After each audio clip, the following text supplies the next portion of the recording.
नमस्ते दोस्तों, आपका स्वागत है हमारे चैनल पर। आज हम बात करने वाले हैं एक ऐसी कहानी की जो दिल को झकझोर देती है। उत्तर प्रदेश के कौशाम्बी जिले से आई ये खबर, जहां एक 19 साल की नवविवाहित बिमल देवी की मौत हो गई। और ये मौत इतनी मिस्ट्री है कि सवाल उठ रहे हैं कि क्या ये एक खुदकुशी है या फिर एक खौफनाक दहेज हत्या। इस कहानी की शुरुआत होती है करीब 6 महीने पहले, जब 19 साल की बिमल देवी की शादी हुई थी कौशाम्बी के दशरथपुर गाँव में हीरालाल नाम के लड़के से।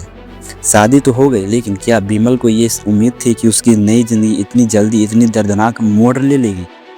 बिमल के परिवार की आर्थिक स्थिति बहुत अच्छी नहीं थी।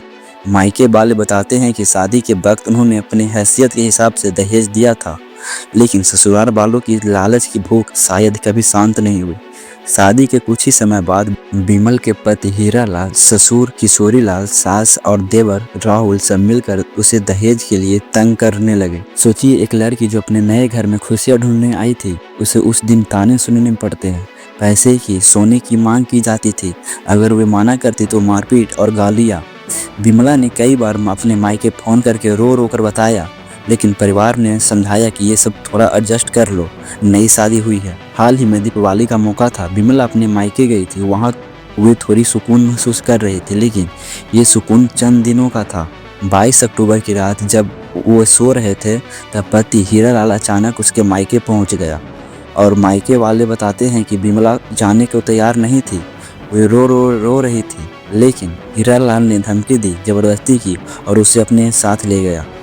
अगली सुबह यानी 23 अक्टूबर 2025 को मंगलवार की रात ससुराल पहुंचते ही बिमला पर कहर टूट पड़ा।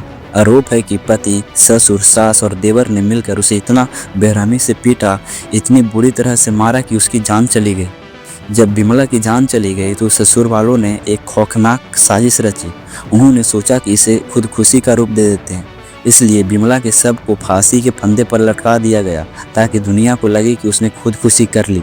फिर उस रात ससुराल वालों ने बिमला के मायके फोन करके कहा बिमला ने खुदकुशी कर ली। जब भाई दीपक पाल वहां पहुंचे तो उन्होंने देखा कि बिमला का शव कमरे में फंदे से लटका हुआ था, लेकिन मायको वालों का ये बात जरा भी गले में नहीं उतरी। उन्होंने शक था कि ये खुदकुशी नहीं बल्कि हत्या है। भाई दीपक ने तुरंत करारी थाने में शिकायत दर्ज कराई।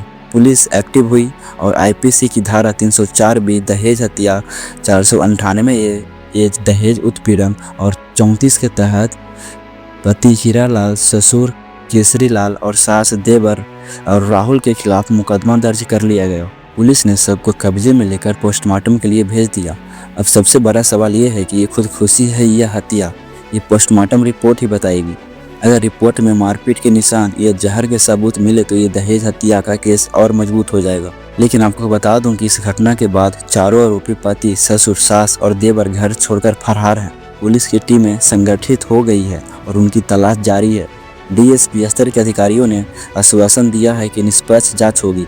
जो भी दोषी पाया जाएगा उसे सख्त कार्रवाई की जाएगी। फिलहाल कौशाम्बी के उस गांव में सन्नाटा छाया हुआ है। ये मामला एक बार फिर यूपी में दहेज जैसी कुरीतियों पर सवाल खड़े कर रहे हैं। कब तक हमारी बेटियां सिर्फ इसलिए अपनी जान गंवाती रहेगी क्योंकि उनके परिवार वाले दहेज नहीं दे पाए। अभी इस मामले में अंतिम कुछ भी तय नहीं हुआ है। पुलिस जाँच कर रही है और हम सब पोस्टमार्टम रिपोर्ट का इंतजार कर रहे हैं। जैसे ही कोई नई अपडेट आएगी हम आपको ज़रूर बताएंगे। ये कहानी सिर्फ एक घटना नहीं, ये एक सिस्टम पर सवाल है। दहेज एक ऐसी बीमारी है जो हमारे समाज को खोखला कर रही है। हमें मिलकर आवाज़ उठानी होगी। अगर आपको ये जानकारी ज़रूरी लगी हो और आप भी चाहते हैं कि ऐसे मामलों पर आवाज़ उठे तो इस वीडियो को लाइक करें, अपने दोस्तों परिवारों के साथ शेयर करें। और हाँ, अगर आप हमारे चैनल पर नए हैं तो सब्सक्राइब करना बिल्कुल न भूलें। मिलते हैं अगली वीडियो में, तब तक के लिए जय हिंद।